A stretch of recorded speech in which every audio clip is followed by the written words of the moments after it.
آج سے تقریباً 20 سال پہلے کی بات ہے۔ ہمارے گاؤں سے شہر جانے والی سڑک کچی تھی۔ کچی سڑک کی وجہ سے آنے جانے والے لوگوں کو بڑی مشکلات کا سامنا کرنا پڑتا تھا۔ ظاہر بات ہے، سڑک کچی تھی، اس لیے آمد و رفت کے لیے گاڑیاں بھی آ جا نہیں سکتی تھیں، لہٰذا لوگ بیل گاڑی اور ٹانگوں کا استعمال کرتے تھے۔ سواری کے لیے زیادہ تر ٹانگیں اور سامان وغیرہ اگر لانا پڑے، جیسے کھاد، اناج وغیرہ لانا پڑتا تو بیل گاڑی کا استعمال کیا جاتا۔ شفیق بھائی کی بھی ایک بیل گاڑی تھی جسے چلا کر وہ اپنا گزر بسر کرتے تھے۔ ان کے 2 طاقتور اور خوبصورت بیل تھے۔ بڑے زمیندار اپنے اناج ٹریکٹر ٹرالی پر لے آ جاتے تھے اور چھوٹے زمیندار یا عام لوگ اپنا سامان شفیق بھائی کی بیل گاڑی پر لے جاتے تھے اور شہر سے کھاد وغیرہ خرید کر شفیق بھائی کی ہی بیل پر لاد کر لاتے تھے۔ شفیق بھائی کے بیل پورے گاؤں میں مشہور تھے، جس کو جو بھی کام پڑتا وہ شفیق بھائی کو ہی کہتا۔ شفیق بھائی دن بھر میں پورے گاؤں کے 2 چکر لگاتے تھے اور شام ہونے سے پہلے پہلے اپنے گھر آ جاتے تھے۔ وہ شادی شدہ اور 3 بچوں کے باپ تھے، 2 بیٹیاں اور 1 بیٹا۔ ان کی بیوی نیک اور گھریلو عورت تھی۔ بڑی بیٹی 13 سال اور چھوٹی 10 سال اور چھوٹا بیٹا 8 سال کا تھا۔ شفیق بھائی اپنی زندگی میں بہت خوش تھے۔ اس زندگی میں ہر طرح کا سکون ہی سکون تھا۔ پھر کچھ ایسا ہوا کہ ان کی زندگی میں ہلچل مچ گئی۔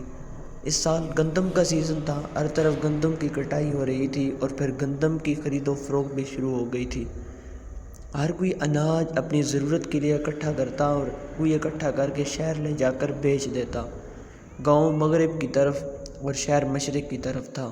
گاؤں مغرب کی طرف اور شہر مشرق کی طرف تھا اور درمیان میں ایک لمبا دھول مٹی گھٹا اڑاتا ہوا ایک رستہ تھا۔ شہر اور گاؤں کے بیچ میں پرانا بنگلہ تھا، جو راستے پر ایک طرف کچھ فاصلے پر درختوں کے جھنڈ کے درمیان میں کھڑا تھا۔ یہ بنگلہ آزادی سے پہلے سکھوں کا تھا، جسے آزادی کے بعد سکھ چھوڑ کر چلے گئے اور پھر یہ بنگلہ دوبارہ آباد نہ ہوا۔ بنگلہ 4 کمروں پر مشتمل 4 منزلہ تھا، یعنی کہ پہلی منزل پر 4 کمرے، دوسری، تیسری اور چوتھی پر بھی 4 کمرے تھے، جس کے ارد گرد حویلی نما دیوار جو کہ گر چکی تھی اور بنگلہ ابھی تک کھڑا ہوا تھا۔ اس بنگلے کے ارد گرد بڑے بڑے درخت اور کانٹے دار جھاڑیاں تھیں۔ جو بھی اس رستے سے گزرتا تو اس دیو نما بنگلے کو دیکھتا تو خوف سے لرز جاتا۔ وہ بنگلہ جنات والے بنگلوں کے نام سے مشہور ہو چکا تھا، کیونکہ اب مشہور تھا کہ اس میں اب جنات کا بسیرا ہے۔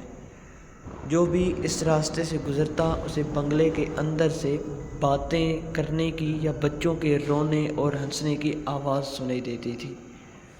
کبھی کبھی اس راستے سے گزرنے والوں پر پتھر برستے، جن سے بہت سارے لوگ زخمی بھی ہوتے تھے۔ کبھی کسی کو درخت کے قریب اونٹ چڑھتے دکھائی دیتے، کسی کو گھوڑے کے ہنہنانے کی آواز آتی، کچھ لوگ وہاں بچے کھیلتے کودتے دیکھتے تھے۔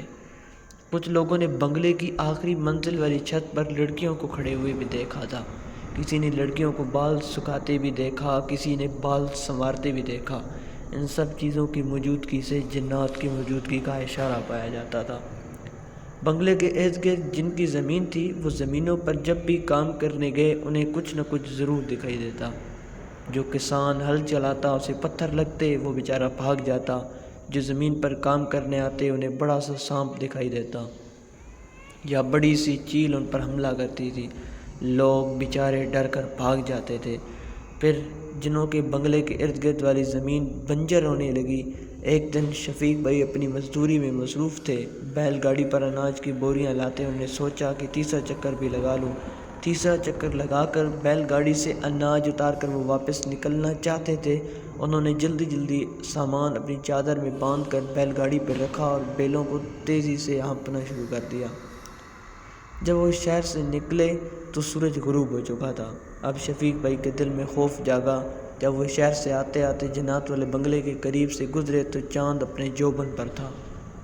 ایسی چاندنی تھی کہ دن کا سماں تھا۔ اچانک شفیق بھائی کے کانوں میں کچھ آوازیں سنائی دیں۔ وہ آوازیں بنگلے سے ہی آ رہی تھیں، جیسے بہت ساری عورتیں آپس میں لڑ رہی ہوں، وہ بھی چلا چلا کر۔ عورتوں کے تیز بولنے اور چلانے کی وجہ سے شفیق بھائی کا دماغ پھٹنے لگا۔ شفیق بھائی کی ریڑھ کی ہڈی میں خوف کی ایک لہر دوڑ گئی۔ یا اللہ خیر! وہ تیزی سے بیلوں کو ہانکنے لگے اور اس طرح ایک دم عورتوں کے چلانے کا شور ختم ہو گیا۔ اب شفیق بھائی کے کانوں میں چھن چھن کی آواز آنے لگی۔ جب یہ چھن چھن کی آواز قریب اور واضح سنائی دینے لگی تو شفیق بھائی نے مڑ کر پیچھے دیکھا تو حیران رہ گئے۔ کوئی جوان عورت ان کی بیل گاڑی کے پیچھے چلی آ رہی تھی۔ حسین گورا چٹا رنگ اور سونے کے زیورات سے لطیف ان کی طرف بڑھ رہی تھی۔ چاند کی چاندنی میں اس کا حسن غضب ڈھا رہا تھا۔ شفیق بھائی کو خوف نے آ گھیرا۔ وہ بیلوں کو تیزی سے ہانکنے لگے۔ ارے رکو تو صحیح! شفیق بھائی کے کانوں میں اس کی آواز ٹکرائی تو انہوں نے بیل گاڑی کو اور بھی تیز کر دیا۔ ارے رکو تو صحیح! مجھے بھی ساتھ لے چلو۔ وہ شفیق بھائی کے بیلوں کے پیچھے دوڑنے لگی۔ شفیق بھائی نے بیلوں پر لاٹھیاں برسا دی تاکہ وہ اور تیز چلیں۔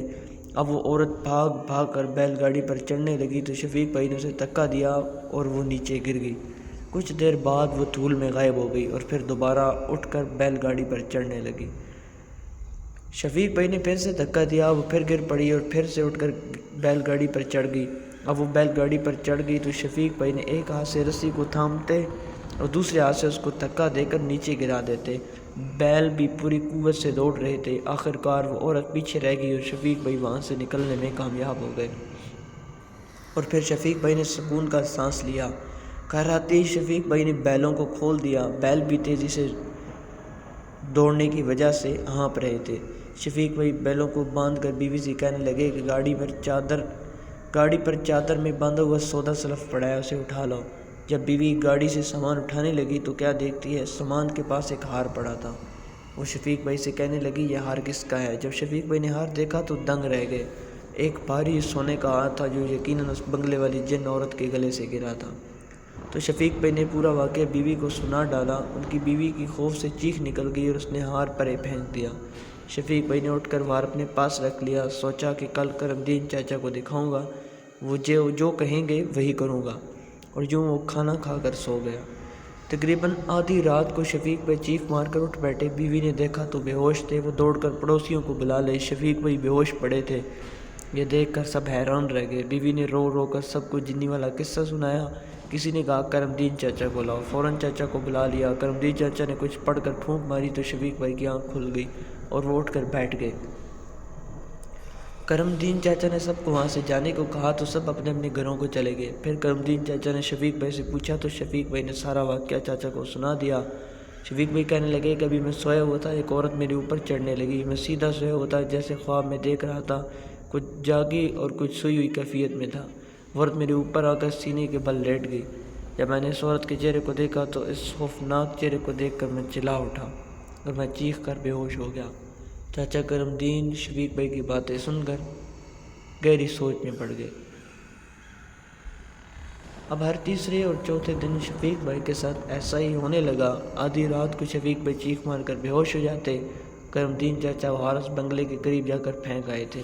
پھر بھی شفیق بھائی پر وہی کیفیت برقرار تھی۔ بیوی الگ پریشان، بچے الگ خوفزدہ۔ شفیق بھائی کو پیروں، عاملوں، فقیروں اور مولویوں کے پاس لے جایا گیا، پھر بھی ان کی حالت وہی کی وہی رہی، کوئی فرق نہ پڑا۔ کسی نے کرم دین چاچا کو فقیر عطر والے کے پاس لے جانے کو کہا۔ وہ جا کر فقیر عطر والے کو لے آئے۔ فقیر عطر بہت پہنچے ہوئے عالم اور بزرگ تھے۔ سب سے پہلے آتے ہی انہوں نے شفیق بھائی کو پانی پر دم کر کے دیا، پھر کچھ لکڑیاں جمع کروائیں اور لکڑیوں کو آگ لگا دی، پھر کچھ پڑھنے لگے۔ شفیق بھائی بھی آگ کے آگے آنکھیں کھول کر بیٹھے ہوئے تھے۔ کرم دین چاچا کے ساتھ ساتھ کچھ اور لوگ بھی بیٹھے ہوئے تھے۔ عطر والے فقیر نے کچھ پڑھتے پڑھتے جیب سے ایک عطر کی شیشی نکالی، ڈھکن کھولا اور آگ میں ڈیل دی اور آگ مزید بھڑکنے لگی۔ پھر فقیر بابا نے اٹھ کر جلتی ہوئی لکڑی اٹھائی اور وہ لکڑی شفیق بھائی کے پاؤں پر رکھ دی۔ شفیق بھائی نے نسوانی آواز میں چیخ اٹھائی، مت جلاؤ، مجھے چھوڑ دو، مجھے شفیق سے عشق ہو گیا ہے۔ پھر عطر والے فقیر بابا جلال مہر کہنے لگے ابھی تو صرف میں نے تیرا پاؤں جلایا، اب میں تجھے آگ میں پھینک دوں گا۔ شفیق بھائی پھر عورت والی آواز میں روتے ہوئے فقیر کے پاؤں پر گر پڑے۔ فقیر بابا اپنی چھڑی شفیق بھائی کے کمر پر برسانے لگے۔ شفیق بھائی اپنی نسوانی آواز میں چیختے چلاتے رہے مگر فقیر بابا انہیں مارتے رہے۔ شفیق بھائی نسوانی آواز میں کہنے لگے اگر میں جاؤں گی تو اسے برباد کر کے جاؤں گی۔ فقیر بابا نے کہا تم اس کا کچھ نہیں بگاڑ سکتی۔ آخر شفیق بھائی بے ہوش ہو گئے۔ پھر فقیر بابا ہاتھ رو کر دور جا کر بیٹھ گئے اور آنکھیں بند کر کے کچھ پڑھنے لگے۔ کچھ دیر بعد آنکھیں کھولیں، بجھی بجھی آواز میں کہنے لگے، میں ان کی چھوٹی بیٹی کو نہ بچا سکا۔ وہ جنی آئی تھی، وہ شفیق بھائی کو مار کر ان کے سب کاروبار والوں پر قبضہ کرنا چاہتی تھی۔ باقیوں کو اللہ کے فضل و کرم سے بچایا جا سکا، لیکن وہ پھر بھی اپنا کام کر گئی۔ وہ شفیق کی چھوٹی بیٹی کو مار گئی ہے۔ جب بابا نے اپنی بات ختم کی تو گھر میں سے رونے کی آواز آئی۔ کیا دیکھتے ہیں کہ شفیق بھائی کی چھوٹی بیٹی مر چکی ہے۔ اس کی بیوی رو رو کر سب کو بتا رہی تھی کہ میری بیٹی ٹھیک ٹھاک تھی۔ اچانک اٹھ کر رونے لگی، کہنے لگی، ماں مجھے بچا لو، ماں یہ عورت میرا گلا دبا رہی ہے۔ پھر کچھ ہی لمحوں میں اس کی گردن لٹک گئی۔ فقیر بابا نے شفیق بھائی کو جنی سے بچا لیا، پھر بھی اس جنی نے شفیق کی چھوٹی بیٹی کو مار کر ہی سکون لیا۔